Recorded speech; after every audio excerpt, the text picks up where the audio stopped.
కానీ ఇప్పుడు 5,000 నుంచి 5,000 ఒక్కొక్కరికి మాత్రమే కొట్టారు.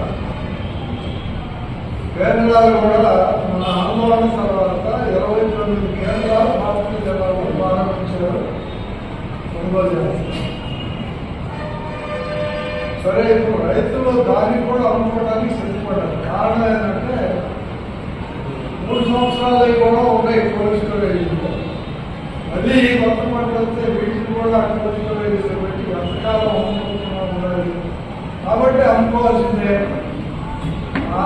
ఉన్నటువంటి మద్దతుదారులు ఈ మద్దతుదారులు కూడా వాడు కొనుగోలు చేస్తున్నామని చెప్పినా అందులో 200 రూపాయలు పైగా కట్ అవుతుంది.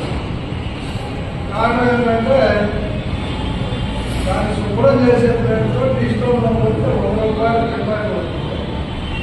100 నుంచి 130 రూపాయల దాకా ఆయా కేంద్రాలు ఆ సొసైటీలు అదనంగా వసూలు చేసి ముఠా ఖర్చులు, కాటాలు, ట్రాన్స్పోర్ట్ ఏదో చెప్తా ఉన్నారు.